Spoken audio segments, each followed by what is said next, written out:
There's a glass of red wine on the counter, half poured, catching the kitchen light.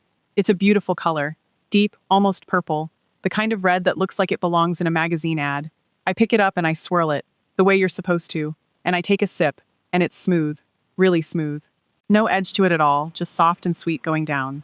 And then I do the thing I do with every single bottle in my house before I let myself trust it. I turn it around and I look for the ingredients. And there's nothing there. No list. Not one word about what's actually in the glass I just drank from. Just a government warning about pregnancy and operating machinery, and underneath that, nothing. Your cereal box has 9 ingredients printed on the side in size 6 font. Your $11 bottle of wine has 0. And that's not because there's nothing in it. It's because the law never made anybody tell you. I'm Penny. I'm a mom of 2, and most nights you'll find me in the wine aisle around 5:15, with a kid tugging my sleeve, holding up the line, because I'm turning bottles around looking for a label that almost never exists. I'm not a sommelier. I didn't go to wine school. I'm just the mom who got tired of paying pretty bottle prices for what turned out to be question marks, and somewhere along the way I started reading the fine print on everything, including the stuff that doesn't have any. And here's my whole deal with you today. You don't have to trust a word I say. Everything I'm about to tell you either came straight off the bottle itself, or it's sitting in a public lawsuit record that anyone with a phone can search tonight. I'll tell you exactly where I got it, then you go check me. So let me give you the one tool, the thing you'll keep long after you've forgotten every brand name I say today. Wine doesn't have an ingredient label. That's just a fact, and it's on purpose. The agency that regulates wine isn't even the same one that regulates your food. It's the Treasury Department, because wine has historically been taxed, not inspected the way a granola bar is. And because of that, there are more than 70 additives and processing aids that are completely legal to put in a bottle of wine. And not one of them has to show up on the label. Not the color booster, not the sweetener, not the fining agent, none of it. So if there's no label to read, what can you actually check? Here's the rule. A wine that names one specific place and one specific year is bound by real rules about what grapes are allowed in that bottle. A wine that just says a big general region, or doesn't bother naming a vintage at all, is exactly where the cheap stuff hides, because nobody's checking a blend the way they check a named appellation. One place, 1 year, or it's a blend. Say it with me, because you're going to use it tonight. Now let's walk through some bottles. Worst to best, the same way I'd do it standing right next to you in the aisle. Number 1, and this is a big one, so brace yourself. Franzia. The costume here is the friendly jug, the everyday table wine, the one that says nothing fancy, just pour and enjoy. And there's something almost charming about how unpretentious it markets itself. But here's the sourced part. In 2015, an independent lab called Beverage Grades tested over 1,300 bottles of wine and found inorganic arsenic, the more dangerous kind, at levels above what the EPA allows in drinking water, in 83 different wine brands. Franzia was one of the named defendants in the class action lawsuit that followed. That suit was eventually dismissed in 2019, but here's the part that matters. It wasn't dismissed because a judge found the arsenic testing was wrong. It was dismissed because the judge ruled the existing alcohol warning label on the bottle already covered the legal requirement, so the company didn't have to add a separate one. The testing claim itself was never disproven in court. My verdict. When the box wine that's in half of America's fridges is sitting in that lawsuit, that's not a rumor, that's a record, and it's worth 5 minutes of your own searching tonight. Number 2, Sutter Home. The costume is warm and familiar, the kind of name that feels like it's been in your family's fridge forever. Friendly and unthreatening. The source detail. Sutter Home was also named among the brands tested by Beverage Grades and named in that same 2015 arsenic lawsuit, reportedly among the higher concentrations found. My verdict. Familiar doesn't mean tested clean, it just means you've trusted it longer. Number 3, Beringer. The costume here is heritage. Napa Valley history, the kind of name that sounds like it belongs on a label in a nice restaurant. The source detail. Beringer was also a named defendant in that same 2015 class action over arsenic levels. My verdict. A prestigious name on the front doesn't exempt a company from what gets found in the bottle. The fancy label is doing a lot of the same work the friendly cartoon label is doing on the cheaper stuff. Number 4, Barefoot. The costume is fun and approachable. Bare feet, beach vibes, the most unintimidating wine wall in the store. The source detail. Barefoot is made by E&J Gallo, one of the largest wine producers in the world, and like many large producers, it uses animal-derived fining agents in its process. Things like isinglass from fish bladders, gelatin, and casein, none of which are required to appear anywhere on the label.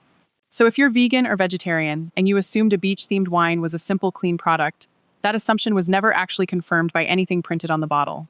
My verdict: cute branding and a clean process are 2 completely different things, and only one of them is on display in the store. Number 5, Apothic, especially the dark blend. The costume is bold and mysterious. The marketing leans hard into how deep and inky the color is, like that color is proof of richness. Now here's where I have to be careful with you, because I promised I'd only tell you what's actually documented, and this one's a step below the others. Wine professionals and consumers have repeatedly flagged Apothic by name in public discussions as a wine they suspect uses a grape concentrate colorant, the kind that's added specifically to deepen color and sweetness in cheaper reds. I wanted to be straight with you, that is industry speculation and consumer suspicion, not a confirmed lab result with Apothic's name attached to it the way the arsenic lawsuit had Franzia's name attached, so I'm not going to tell you it's proven. I'm going to tell you it's been called out by name often enough, by people who taste wine for a living, that it's worth knowing before you buy it. Number 6. Meiomi. The costume is premium-feeling Pinot Noir at a price that feels like a steal for how rich and bold it tastes. Again, careful framing here, because this is the same category as Apothic. Meiomi has been widely discussed in wine trade writing as a wine suspected of using a concentrate to build that deep color and smooth sweetness. And here's the detail that makes it worth mentioning. Meiomi's parent company, Constellation Brands, is the actual manufacturer of the most well-known grape concentrate used for this purpose in the industry. That ownership fact is documented. The specific use in Meiomi is suspicion and trade speculation, not a confirmed test result. My verdict. I'm not going to tell you it's definitely in there. I'm going to tell you the company that owns the brand also makes the product people suspect is in the bottle, and you can decide what you do with that. Number 7, and this one surprises people, the whole clean wine category, brands like Avaline. The costume is wellness, transparency, a celebrity-backed promise that this bottle is somehow more honest than the one next to it on the shelf. The source detail. In April of 2022, the federal agency that actually regulates wine labeling issued a formal warning about the word clean, specifically because it has no legal definition in wine or food regulation at all. And when you look at Avaline's own published ingredients, it includes bentonite clay, pea protein, cream of tartar, and sulfites. The same basic toolkit a lot of mass-market wine uses. My verdict. The word clean on the front of a bottle is doing marketing work, not legal work. And the irony is, the clean bottle isn't actually any more transparent about its grower or its region than the cheap one sitting 2 feet away from it. Before I give you the 2 I'd actually pour, if you're sitting there thinking about what's in your own fridge right now, hit subscribe, because every week I'm flipping over something else in your cart and telling you exactly what I found. Now here's the thing I want you to hear, because I don't think anybody sat in a boardroom and planned to do this to you. It's just what happens when a 100-year-old tax law decided wine didn't need an ingredient label, and an entire industry built its pricing around the fact that nobody could ever check. Busy parents trust the front of the bottle, because that's the only thing the law ever required anyone to be honest on. So here's what I'd actually put in my own cart. Bonnie Doon. This is one of the rare producers that voluntarily prints its full ingredient list right on the back, things most wineries never have to disclose. My verdict. When a company does the work for you without being asked, that tells you something about how they'd answer if you weren't asking. And honestly, the second one isn't a brand at all. It's the rule itself.